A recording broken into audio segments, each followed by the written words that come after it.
Hello and welcome to The Comic Cave. I'm Ramsey, aka Captain Away, and today I'm looking at the 1993 series, Fire.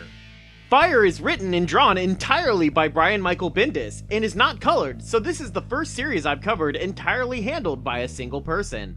Fire was sort of Bendis' breakout hit into the industry. It was one of his earliest works and one of his earliest critical successes. So pretty much, we have this comic to thank for Bendis going on to become such a huge success in the industry. You may have seen one of his other creator titles, such as Jinx or Powers, or one of his Marvel industry titles, like Ultimate Comic Spider-Man, Alias, or New Avengers, or even one of his recent DC titles like Superman and Young Justice. He's done a lot of big titles, and if you're here and you haven't heard of them, then wow, welcome to comics. What I didn't know when I picked this up was that this was the Jinxworld remaster of this comic. It was published before in its original format by Image Comics, and then was republished later by Bendis' own imprint Jinxworld after he touched up some of the visuals, redid the lettering, and updated some of the dialogue. So if some things I'm saying or showing don't match up with what you know of this comic, that's going to be the reason. So let's go ahead and get into the comic and take this away. The series actually opens, like many a modern spy thriller, at the end of the story, not the beginning. This smart-mouthed white guy that's getting beat up and accused of something that sounds very serious? Yeah, our main character. This is definitely a spy thriller. So yeah, expect this main character to be pretty much exactly the kind of character you might expect from a spy movie. That means lots of sarcastic and sardonic quips, and lots of taking time to appreciate the ladies. And by lots, I mean a few. But we are dealing with only about 90 pages of story here, so the fact that they repeat at all means we're taking time out from a really short story to make sure to include them. So that's even how the story opens, once we flash back to how it all began, to see our hero, with the not particularly cool name of Benjamin First, before he became a spy. We first find him here, in an art museum, doing some, as he puts it, college BS for some college BS class. That's probably the most relatable moment of the entire comic. Pretty sure we've all been there with a class. Despite being the foreground, these two people have no relevance to the story. They're not even characters. I guess they're just here to be like, hey look, some hipsters. Yep, this is legit an art gallery. Instead, our two most main characters are the silhouettes in the background, Ben and the woman we will come to know as Dee Dee. Ben passes Dee Dee and immediately announces himself as a gross main character with a single line. Good job, God. Seriously? Of all the millions of ways you could have introduced the main female character and you went with, good job, God? She overhears and questions him about it, and he does the very not James Bond thing of running away.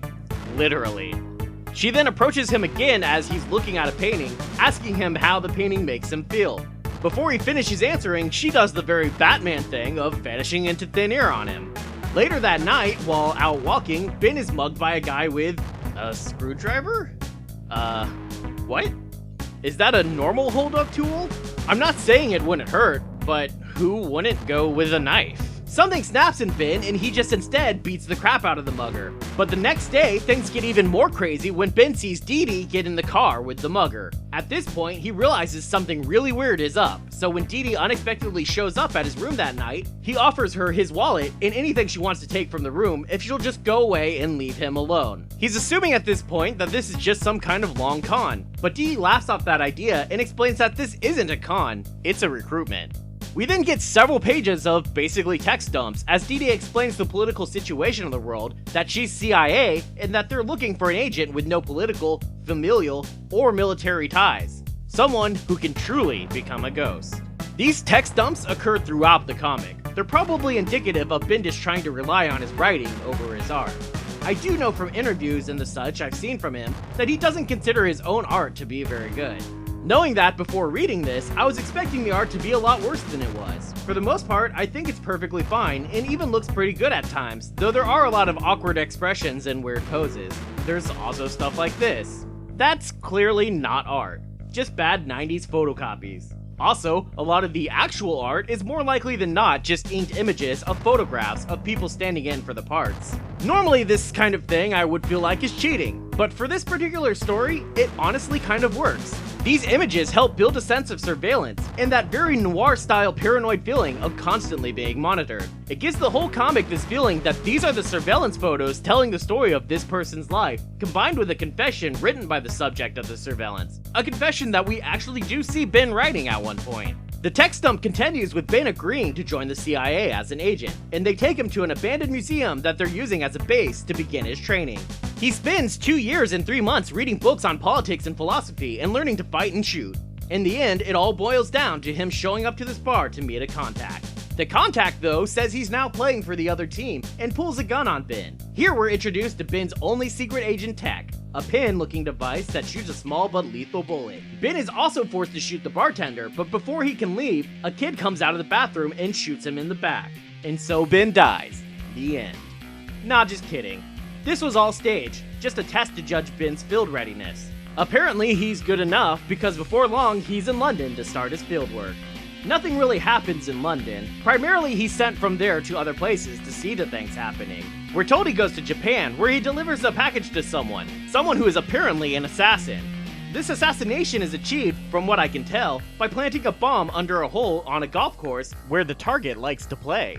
On this occasion, Ben sticks around to see the consequences of his actions, and so he's there to see the target and his companions get blown the F up. He starts telling himself this is for the greater good, and he just doesn't have enough information to see the big picture. But then he also goes to Brazil, and something happens there too. Something maybe involving a young girl and maybe love and murder? Something so bad he doesn't even want to talk about it. So most of this part of the comic is actually just him being in London, feeling very sorry for himself and already regretting his decision to join the CIA.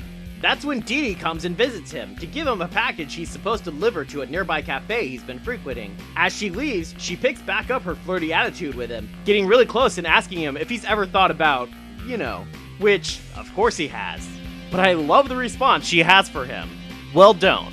It's unprofessional. Haha, shut down. When he shows up to the rendezvous the next day, his contact suddenly drops a truth bomb on him. He was never really an agent. He was a patsy. I feel like this does answer a lot of questions, but also raises a lot of new ones. Recruiting agents this way doesn't seem like the best idea, which does lend itself towards the patsy theory. But also, the CIA had to have spent a near fortune in time, training, food, and housing for this guy, just so they could sell him down the river? That's kind of weird. I guess they did get some use out of him as an agent, and possibly would have gotten more, but they could tell he was starting to crack. Realizing he's about to run, Dee Dee shows up again, and this time gives him what he's been wanting since he first noticed her, which, honestly, is disappointing. I'm pretty sure he's just trying to emphasize the lengths the CIA is willing to go to for this deranged pursuit, but I can't say I'm happy about seeing what seemed to be a strong, self-made woman revealed to be just a character that's there to have sex with the main character and not really anything else. When Ben wakes up, she's gone, obviously, but he's not alone. 2 men, including his crazy contact, and a girl I believe is supposed to have been the waitress from the cafe, are there to make him disappear. But Ben's not ready to call it quits, and he fights back. Or at least, I think he does? I'm pretty sure that's what's happening here. Somehow he manages to get enough of an advantage on his attackers that he gets them on the ground, gets a gun, and shoots them all down. He finds huge amounts of cash on them, and also had some money stored away, and he takes it all and uses his training to disappear. While that should have been the end of it, Ben finds he just can't let it go, and so he returns to the museum to hack into their systems for evidence of what happened to him. The password for their system is the codename for the program that created him, and the name of this comic, Fire. This is why you keep your password strong, people. This brings us back to what we saw at the beginning, with his project's director, Linda Dagger, catching him before he can escape and throwing him into a cell. Dee Dee comes to visit him in his cell, apparently to kill him, which she seems oddly broken up about. I'm willing to believe a lot of things with this comic, but believing Dee Dee actually liked this smartass? No, not buying it. Especially considering Ben's not broken up about this at all, and in fact they pull a bit of a fast one on us with the gunshot sound effect. Turns out it came not from Dee Dee's gun, but from Ben's gun pin, which the CIA agents somehow never thought to take from him. So he runs for it, attempting to disappear again, and deciding to tell his story to a journalist, even without the evidence. But before he can send it, Dagger shows up, offering him a job of all things. Apparently, the CIA operates on Dead Man's boots, and since he killed Dee Dee, Dagger now needs another agent. She makes it clear that if he tries to run, she can find him again, just like she did this time. I guess the last time they just weren't really looking for him because they didn't care. She tells him in no uncertain terms that this is not a request. Actually, I guess the terms are pretty uncertain. I mean, does she mean it's over or just like regular over? I do like that the very last two words in this comic, spoken narration or whatever, are just the words, "It's over." Nice little touch that's probably pretty easy to overlook. The comic ends with Ben just sitting in the diner, drinking his drink, and presumably weighing his options. Which means it's time for a breakdown.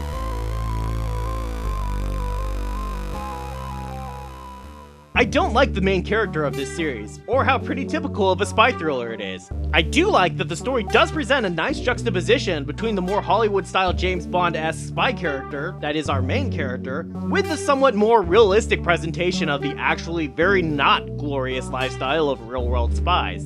I also like that the plot here is actually very similar to the basic plot of Alias. That is, the TV show Alias, not the comic book that is also by Bendis, that happens to share the same name. Funny that coincidence, though. But this is probably useful in illustrating my point that this comic doesn't really do anything in the spy genre that hasn't been done probably hundreds of times elsewhere, and probably done better. So that's why I'm giving this series a recommendation level of low. Despite the fact that it's really not a bad comic, I'd really only recommend bothering with it if you're a really big fan of Brian Michael Bendis and are interested in seeing how he's evolved as a writer. Otherwise, I don't think there's a whole lot here for you to get out of it.